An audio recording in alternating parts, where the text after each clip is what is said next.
No NBA games today, but we're giving you a special All-Star break edition of Heat Check. Brendan Glasheen, joined by Matt Moore, Raheem Palmer, both of the Action Network, to recap the first half of the season and talk about the futures that we are liking right now. Of course, Heat Check is sponsored by BetMGM. Everything we discuss here on the show, the picks, data, all of it, in the available to you in the award-winning Action Network app. Halfway through the season, gents, and we want to talk about it because All-Star Weekend was an event of itself, and I think folks now have decompressed. They've emerged from the weekend, and they are curious as to what might be happening here the rest of the way. Matt Moore, we'll start with this. Just something, a generic takeaway, a trend from a team, a player, just a big overall takeaway that you pull from the first half of the season of the NBA. I think it's the unorthodox success of teams like the Memphis Grizzlies and Cleveland Cavaliers. Like, you look at these teams and they're just kind of defying expectations for sure. Cavs obviously have already clinched their over on win total before the All-Star break. They cleared that within 2 weeks before the All-Star break, which is wild. They're on track for a playoff spot, which is going to pay out those bettors considerably as well. And you got Memphis that's obviously playing at such a high level, has a real chance of being the number 2 seed in the Western Conference. There was a lot of thought that they could make a leap. We talked about it on buckets. We talked about betting the Grizzlies to win the division, but to make this kind of jump, I think, is really impressive, especially when you look at the way that they're doing it. The Grizzlies are not what you would kind of typically look at as what you would expect from a team this good, like a team that's top 5 in adjusted net rating. When you look at Memphis, they really rely on transition play. Usually it's those teams that are good in the half court that can grind out possessions. But Memphis honestly hasn't been that good in those areas. I mean, they're 9th in offense and 9th in defense overall. But when you get into the half court, they drop into the low 20s on both ends of the court. But they're frenetic and they're chaotic. And then Cleveland, on the other hand, I think what's interesting about them is they do kind of dive a little bit into a trend that we've seen this season in the league, which is defense matters way more than it has in previous season. Teams like the Blazers that were all offense, they've fallen way down in the standings. Dallas, a team that was all offense, would have probably fallen had it not been for the fact that their defense has improved so much. And then you got Cleveland, who's 21st in offensive rating, adjusted for schedule, but 3rd in defensive rating, and they've got a chance at a top 3 seed in the Eastern Conference. We've seen just defense matters way more this season. We're seeing a new wave of stars come in. I think Cleveland and Memphis are 2 great examples of that trend forming in the NBA. They've been 2 teams as well that have covered well. They've done well against the spread, which makes them even more attractive in terms of teams that we like to keep an eye on in our Action Network circle. How about you, Raheem? What's something that stands out to you from the first half of the season? It's the Chicago Bulls by far. When you look at this team, they made a bunch of additions. They added DeMar DeRozan. They added Alex Caruso, Lonzo Ball. And despite the injuries, this team is still 2nd in the Eastern Conference. This team has just been absolutely dominant. They're 3rd in offensive rating, scoring 114 points per 100 possessions. And I looked at this team, and many other people like me, we felt like this was going to be a fringe playoff team.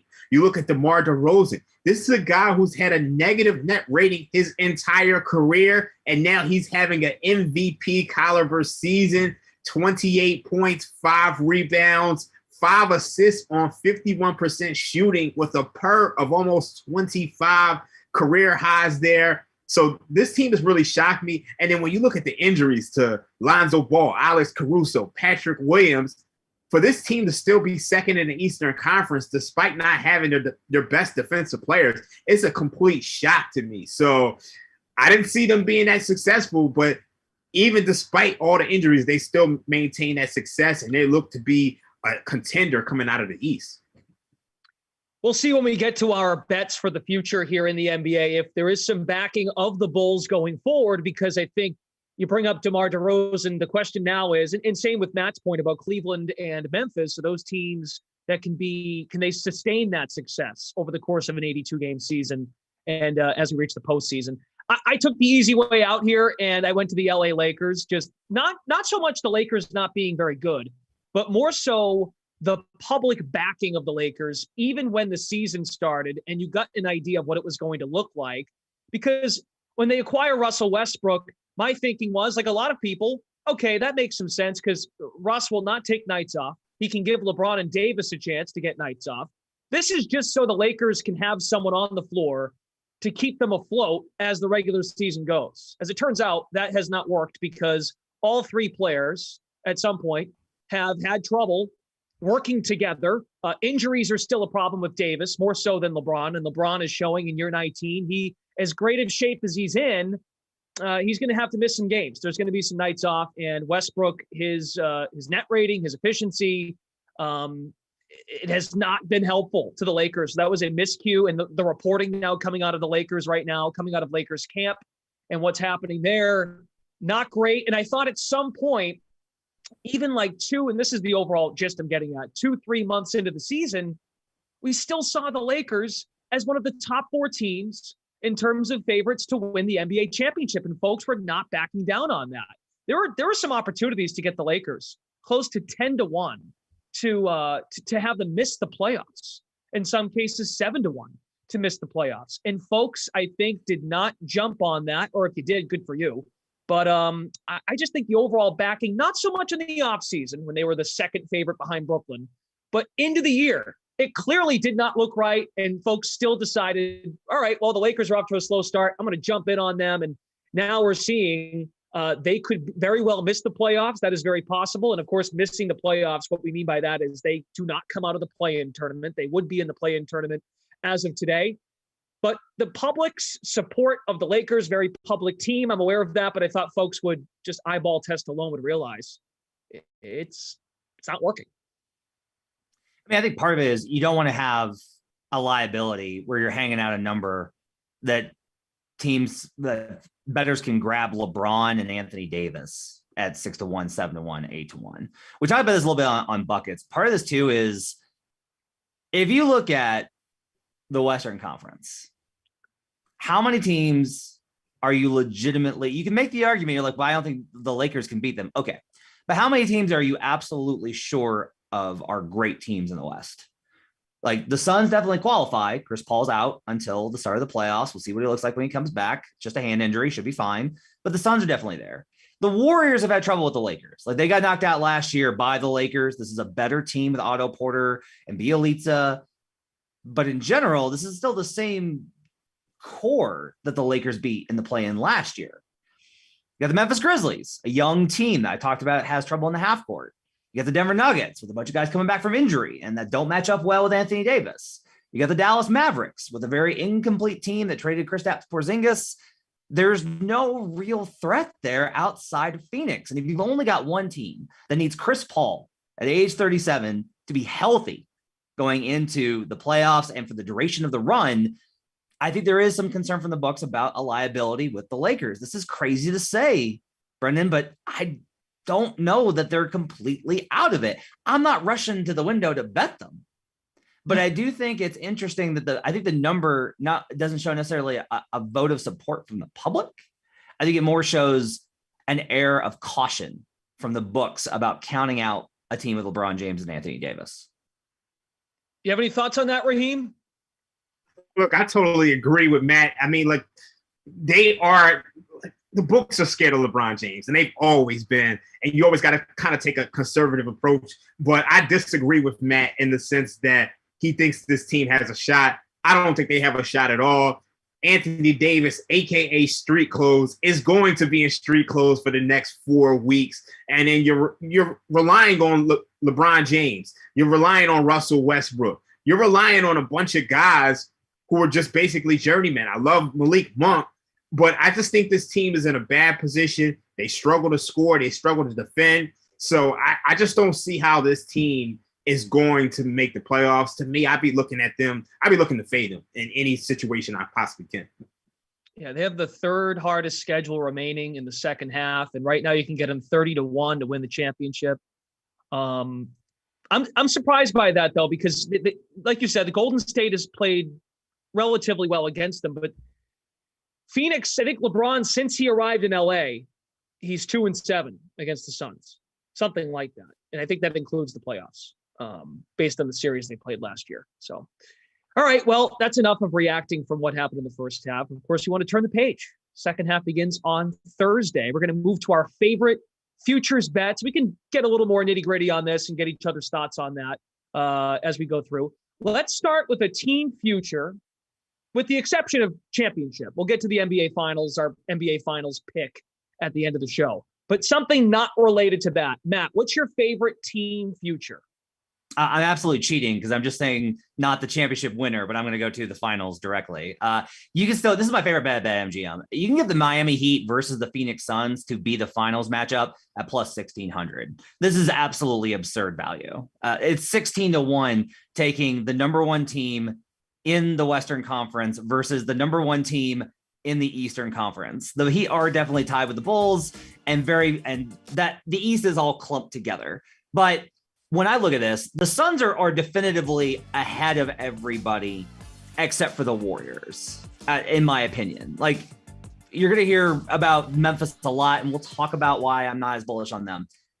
But if you look at it, the Warriors, I think, are a coin flip to beat the Suns. We saw that in the matchups earlier in the season, the two matchups that they played on back-to-back, and then again on Christmas.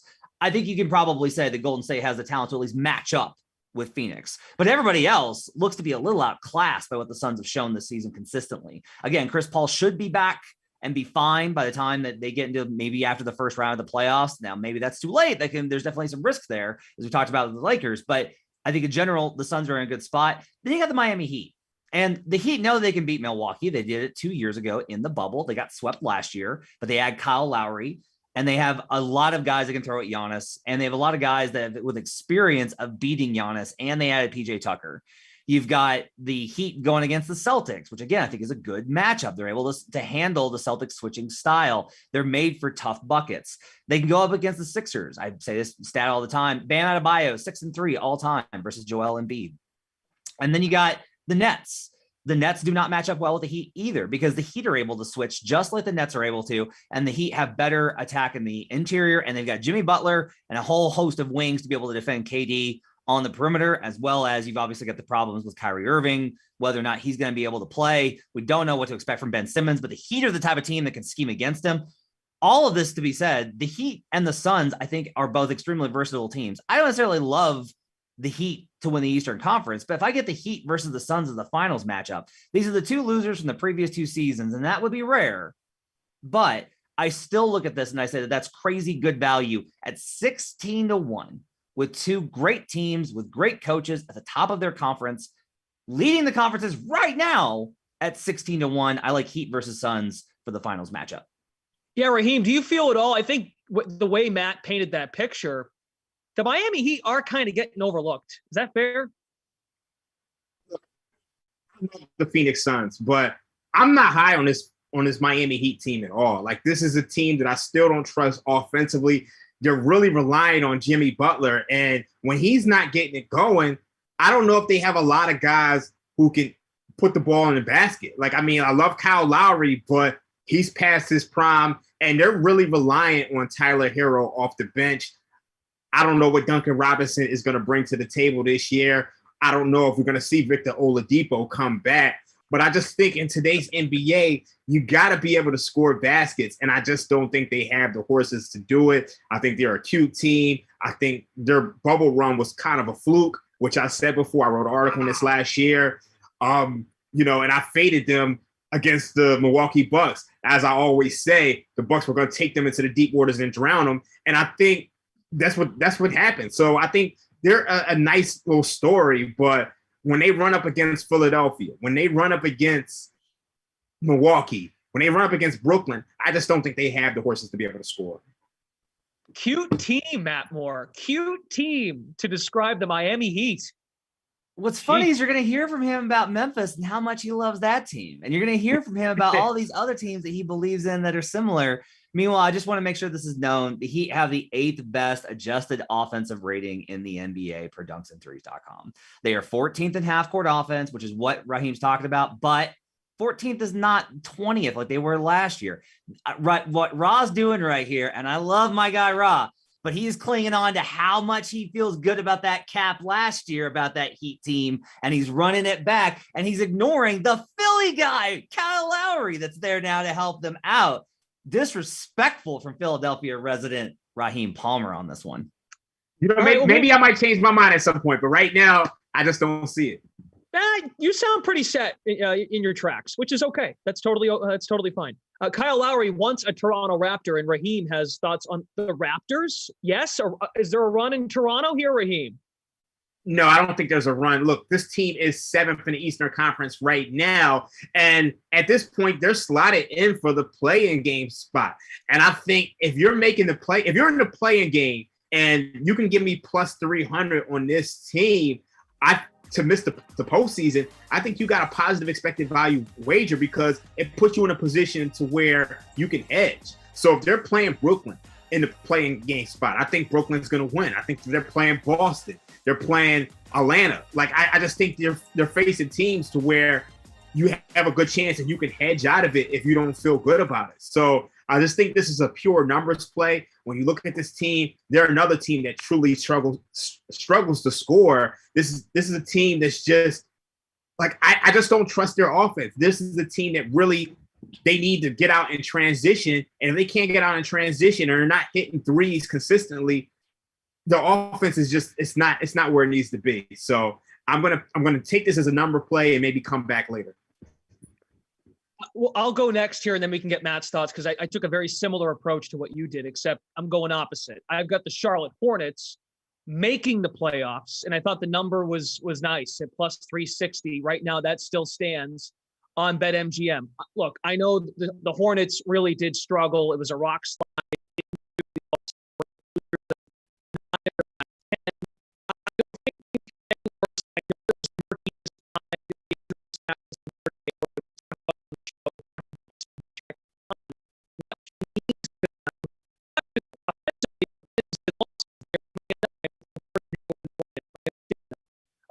At the moment, they are avoiding Brooklyn. I think they have enough there where they've proven throughout the course of the season. This is, of course, if Hayward can come back, but they've been in a lot of their games. They're not getting blown out in these games. Their strength of schedule is towards the bottom of the league in the second half of the season. So that makes me feel okay about it. I don't know. I think there's that number to me at plus 360 compared to an Atlanta who's plus 130 for an opportunity to maybe, now look, if they play Brooklyn in the second round of the play-in, that could be problematic, but I'm not sold yet on Brooklyn getting it all put together. And if it means a matchup with Atlanta and then a matchup with the Toronto Raptors, I think from a numbers standpoint, this is not a bad idea to get involved with. The Hornets, to me, have proven they can be a very solid offensive team. They do need some stability, some structure with Hayward back, but if they can get him for the stretch run, I think it's worth a look. Raheem, what can the Charlotte Hornets stop? They can't stop a nosebleed at this point. So it's just you can't stop a nosebleed. So I didn't say anything about defense. I said everything about offense. I noticed that you didn't say anything about defense because there's nothing to be said about the defense, Brendan. I think the problem here is trying to cap the Eastern Conference playoff race and how to make teams to make the play-in or make it out of the play-in is tough because you got to try and figure out who's going to be in it because all those teams are so tight. The Brooklyn Nets are 2 games behind the Boston Celtics in the loss column. Now, the Celtics have played their best basketball. They look like they're going to absolutely be in there. There's no reason to think the Celtics are going to cool off. But if they do, the Celtics are back in that play-in range. And if the Celtics are in that play-in range, I think both of your caps go in a very weird direction because I think the Celtics absolutely beat the Hornets, but I think the Raptors could beat the Celtics. And so I think if you're looking at this, you have to try and project out who do you think is going to be in the play-in tournament. And that's going to heavily affect how you look at this because Charlotte, I think the problem is I can't see them getting a top 8 seed. I think they're going to be 9-10, which means they got to win 2 games. And that's got to factor into your cap and the value that you're getting on the number. And then on top of them being, even want to say, like, well, I feel good about them being Atlanta. I don't think anybody else can get in. You still got to feel better about them beating one of those top 8 teams. Boston, Philly, Brooklyn, Bucks, Raptors, everybody, Cavs, Bulls, right? One of those teams they're going to have to be able to get past, and I can't feel confident in them. Meanwhile, on the Raptors, I have a lot of confidence in their ability, I think, to be able to win 1-game series. You give Nick Nurse a 1-game environment, I feel like he's in a good spot to be able to game plan something to come up with it. The minutes are definitely a concern, but these are 2 bold bets from the both of you. I am not with you, but I do think the analysis is sound, even if I don't agree. Yeah, also one thing I want to add is that the Toronto Raptors, they're playing their starters heavy minutes. I mean, look, you got to play Fred VanVleet, OG Anunoby, Pascal Siakam. You're playing all these guys 40, 41 minutes a game. And at some point, I think they're going to run out of gas. And I think if you get one injury on a team with not a lot of depth, I think you're in trouble. So that's why I like this cap so much. Yes or no? Brooklyn Nets in the play-in or in the playoffs? Yes. Look, it's tough to answer that without knowing when Kevin Durant gets back, but they're going to make the playoffs. I don't know if that comes through the play-in game or through the playoffs, but they're going to make it. Okay, good point, Raheem. I guess what I'm trying to say is they're 7 out of first right now. To get into the 8 or rather the 6 spot to avoid it, they are 2.5 back. So for us, Raheem, if indeed, well, in your case, you'd rather see Brooklyn get in the play-in so they can beat Toronto. But in my case, I would maybe like to see Brooklyn out of that play-in tournament, is my point. So there's a lot there. As Matt said, go ahead. There's no reason to go Jim Mora on the Brooklyn Nets. They are making the playoffs. All right, fine. Okay. All right, so we got the team futures out there. Let's talk players now. MVP. We've done a lot of MVP discussion over the course of the year, not every show, but over the course of the year, we've done some MVP talk. Rookie of the year, plenty of other awards, most improved defensive player, coach of the year. Matt Moore, where is the value? Right. We know who you're going to talk about. What do you got? Who's your pick here as it pertains to a player future? Look, man, I spend more time on the MVP than I spend on anything else. I spend more time breaking down MVP than I do anything. I've written tens of thousands of words for MVP starting in the month of March. I go back and I watch every single possession from every single candidate to make sure that we get the best answer possible. I'm telling you right now, there is not a better answer than Nikola Jokic. I've tried talking myself into Joel Embiid. I've done everything possible to try and get myself into a place where Joel Embiid, who is the favorite right now, should be the favorite. I can't get there. I just can't. The separation between the two teams record-wise does not justify it based off of any objective discussion of these two teams' performances when the player is on the court. Jokic has been better. I don't know what else to say. Jokic has been better. If you want to talk about value, though, Jokic is plus 275. Those odds have lengthened since the All-Star weekend. The Nuggets are going to get Jamal Murray back here in the next couple of weeks. They have the 23rd remaining schedule based off of opponent strength. There's a very easy schedule here for the Nuggets to be able to catch up with Philly. If they finish with a better record than the Bucks or the Sixers, and Jokic has these numbers, there's no question. Jokic's numbers in terms of points, rebounds, assists, no one's done it. No one's done this in NBA history. No one's done what he's done this year. I'm not talking about VORP or BPM or any other acronym. I'm talking points, rebounds, assists. Nobody's done what he's doing. Nobody. Plus, in the latest ESPN straw poll conducted by Tim Bontemps, disclosure, I was one of the people that was polled for that 100-person poll. Jokic is only down 3 first-place votes. Now, he's behind in some of the second and third place, which is notable. That it'd be very interesting to see a year where usually the MVP coalesces around one guy, and it does not look right now like we're at that point. But I do think at plus 275, with a matchup remaining versus Embiid, there's value on Nikola Jokic to win MVP. All right, Raheem, what about you?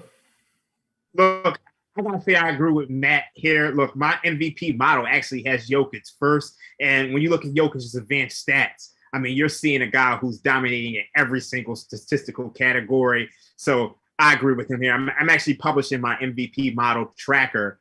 That should be out tomorrow. So you'll see my opinions on that. All right. But I guess you want my player future. Yes, my player please. future is. We are running out of time here, so we got to move along. Okay, I'm going Rudy Gobert, plus 170 defensive player of the year. When you look at the Jazz defense, it totally collapsed without him. In games without Gobert, they're allowing 118 points per 100 possessions. Their defense is really just funneled on getting guys to the rim and letting Gobert do his thing as a rim protector. And so I got to go with Gobert. Draymond Green's out of this. I don't think they're going to give it to Mikal Bridges or anybody else. So I think Gobert just gets it by default.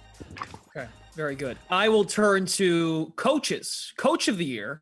And I'm riding a little momentum out of the All-Star break. But how about J.B. Bickerstaff of the Cleveland Cavaliers to win coach of the year at plus 325. And I look his way because of the season Cleveland has had. Also, admittedly, I am looking at the Suns and Monty Williams, who is your current favorite. Right now on BetMGM, Monty Williams is at minus 250. Now, this isn't his fault, but say the Suns do have a drop-off here with Chris Paul's injury. Now, maybe he makes even more of a case of winning the award if they stay afloat and they still emerge as the number one team in the Western Conference. But it could take Williams and the Suns down a notch. Good second half, very plausible for Cleveland. 4 of their first 6 are at home. They've been very good at home this year, 18-9. They've been great against the spread, as we know. I think home court advantage in the first round for the Cleveland Cavaliers ends up being a better story. And if Golden State sneaks up on Phoenix at all, I think there's a narrative to be had about the year Cleveland's had, the All-Star game, and he even told his team a month ago, Bickerstaff said, hey, we haven't done anything yet. He's saying all the right things. He seems a pretty likable guy in the media. I think there's a very good chance he could get some votes here and come in last minute, swoop in and take this from Monty Williams, as great as the season has been for the Suns, coming off a finals loss. I look at it, maybe they slide a bit with the Chris Paul injury in Cleveland. As long as they land in that top 4, even the top 5, I feel pretty good about value here. I love this pick. I love this bet, Brendan. I think this is a great bet. Look, I think if you look at it from the perspective of the voters, oftentimes this comes down to not who is the best coach in the league, right? Yep. Just like MVP doesn't come down to who the best player is. It's who has done the most this season. And oftentimes with coaching, that means who's done the most with the least. Last year, it was Tom Thibodeau, who obviously took his team from being outside of the playoffs to being inside, like taking the Knicks to being respectable, right? Got a big bump on that end. Then you've got this year, JB Bickerstaff. Who has done more than Bickerstaff with the Cavs? Who has done more? Raheem's going to mention Ty Lue because he thinks Ty Lue is the greatest coach in the history of everything. But in reality, Ty Lue has still had a lot of talent. The Cavs are playing Darius Garland, rookie Evan Mobley, Jared Allen, Lauri Markkanen at small forward. They had to pick up Karis LeVert for a pick to get a 2-guard. They lost Colin Sexton and Ricky Rubio, and then like Chetty Osman's their 6th best player. How is this comparable? The Cavs to me are obviously like the best story about a team that's turned it around and made the biggest leap. And Bickerstaff, who honestly, I took the under on their win total, not a lot, but that was my pick for it. Based off of the fact that Bickerstaff had never taken his team over, he has done an incredible job this season. I love this value at plus 325. This is a great pick. JB Bickerstaff should win Coach of the Year. Forget anything I said about Monty Williams and the Suns. I mean, that right there is enough to make the case for him to win the award. And he's, like you said, like Lauri Markkanen, he's revitalized careers.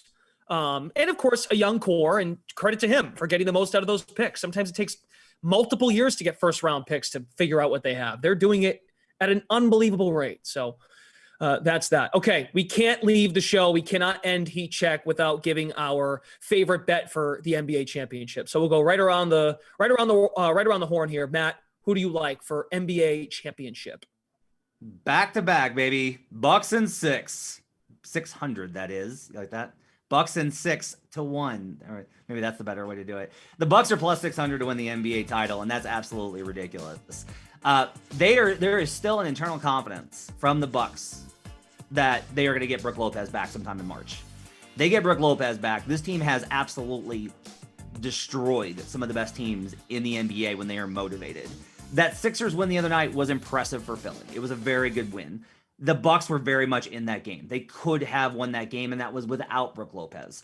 I trust the Bucks the most in the playoff series. They do not have the glaring front court defensive weaknesses or the space cadet antics of the Brooklyn Nets. They do not have the offensive struggles and three-point weakness of the Miami Heat or Chicago Bulls. They do not have the Joel Embiid can't handle a double team problem of the Philadelphia 76ers. And the Bucks have shown that they can get past even the Suns. The Milwaukee Bucks, to me, at 6-1, there is no question, have the best value to win the NBA title. The champs are being disrespected. Raheem Palmer, your favorite pick to win the NBA title in 2022 is who?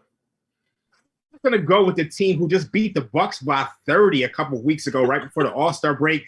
I'm going to go with the Phoenix Suns plus 450. Look, guys, I prefer to wait on this. I know Chris Paul's out the next 6 to 8 weeks. So what you should do is wait for the Suns to go on a little losing streak. I know they've been hotter than July. Shouts to Stevie Wonder. And at some point, they're gonna slow down and you can get the best number. But if you want to grab the 450 now, I'm not mad at that at all because they're going to be favorites against just about anybody in the West outside of maybe the Golden State Warriors. The Warriors won't catch up to them. So the Suns will have home court. And I look at this Chris Paul injury like a blessing in disguise. You got a 36-year-old point guard who turns 37 in May, and you get to give him some time off. And this is just a thumb injury.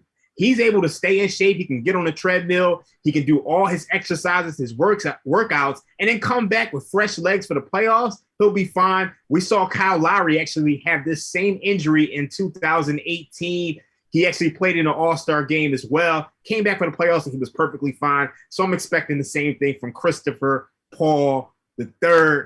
Let's go. Phoenix Suns plus 450 NBA Finals. All right, well, I'm going to stay in the West with you, Raheem, and really reach here, and I think you'll support this. Matt might roll his eyes at me, but how about the Memphis Grizzlies at plus 2,500 to win the NBA championship? Did you know the Grizzlies are 3-2 this year against Golden State and Phoenix? They have proven they can beat those teams. They've gone on the road to beat those teams. That does enough for me. They've proven head-to-head that they can get it done against the two best teams in the conference. I'll take my chances on them versus any team in the Eastern Conference, with the hope that Milwaukee doesn't get there, because in that case, I would like the Bucks. But the Grizzlies, to me, would be a team that I would not want to face if I was Golden State or Phoenix. They present matchup problems in the half court. Yes, Matt Moore, they can be shaky. They would have to get some easy buckets at some point during a finals series, 6-7 game series, whatever it may be. But I think there's value here. I'm always in on the value when it comes to these futures picks, and I think it's very, very doable. The Grizzlies have proven they can beat these two teams ahead of them. Grizzlies, plus 2,500 to win the title. Look, man, look behind me. Like, yeah, there it is. I got the poster. I love the Grizzlies. I love the Memphis Grizzlies. But I got to hit you with the numbers. All right, so they're third in points off turnovers. They're first in fast break points, which happens when you create a lot of turnovers. They're first in second chance points. Hustle. Yeah, first in points in the paint. Hustle. They're 28th in three-pointers made per 100 possessions. They're 24th in three-point percentage league-wide. They're going to have a math problem in almost any matchup. They're 23rd in half-court offense. They're 24th in effective field goal percentage. They have trouble consistently shooting, and they're only 13th in free throw attempt rate, and their free throw percentage is even worse. This team is not built for playoff basketball. I love the Grizzlies. They're just not built for it. The only team that we've really seen being able to play this type of style, playing frenetic, chaotic, full court basketball, are the 2020 Los Angeles Lakers that had Anthony Davis go on a blip of a shooting run based on his career, and then the 2015 Warriors that led the league in pace and defensive rating. The Grizzlies do not lead the league in defensive rating, nor are they close to being as good as the Celtics or Warriors in that regard. Additionally, I always talk about switches in the playoffs and how all those teams do that. The Grizzlies are 27th league-wide, points per possession versus switching defenses. They simply do not match up well when you take them outside of a regular season context. Never pay attention to the records of teams versus other opponents in the regular season setting. Pay attention to how those matchups play out. And when you look at the starters in those matchups, it does not look good for Memphis. I would love it if the Memphis Grizzlies won the title. It would be maybe the best story in the NBA in 20 years. However, I cannot believe they're going to do it. I can't necessarily be mad at you at taking a 25-1, though. The Stones to take a 25-1 title bet, I got to respect, Brendan. Well, Raheem, it'll be a shame when the Grizzlies prove everyone wrong. I think Matt is right in the sense, and I've been on record as saying I think the Grizzlies are going to make the Western Conference. I said the Grizzlies or the Mavs are going to make a Western Conference Finals, but I think this team's struggles in the half court are going to be problematic, and I think a lot of the Grizzlies' success in the playoffs is going to be determined by who they match up with. I think they can beat the Warriors, they can beat the Lakers. I think if they match up with the right teams, they could be a problem. But I think a team like the Jazz can out-execute them. I think a team like the Suns are going to out-execute them. So it just depends on who they match up with. But I think if they go up against the Warriors, I'm going to be all over the Memphis Grizzlies. Yeah, and they get Denver as of right now in the first round. So, and that's a Denver team that could look very different with Jamal Murray back for sure. So, all right, that's going to do it. Let's recap the show, this special edition of Heat Check as the NBA All-Star break rolls on. So Matt likes his futures look like this. Finals matchup, Miami Heat, Phoenix Suns, plus 1,600. Nikola Jokic to win MVP, plus 275. And the Bucks to win the title at plus 600. Raheem, Raptors to miss the playoffs, plus 300. Rudy Gobert, Defensive Player of the Year at plus 170. Suns to win the title at plus 450. Yours truly, Hornets to make the playoffs, plus 360. Bickerstaff in Cleveland to win Coach of the Year at plus 325. And the Memphis Grizzlies, plus 2,500 to win the NBA championship. We are back on Thursday. Matt Moore and I will be back with Dan Titus of the Action Network to go over all things on Thursday as the NBA returns. That's the first night of NBA games to begin the second half of the season. So, Raheem, we'll catch you next week, I'm sure. Matt Moore, catch you on Thursday. Thanks to our entire crew here at the Action Network. Brendan Glasheen saying so long. Thanks for watching Heat Check, sponsored by BetMGM. We'll see you at 6 o'clock Thursday night.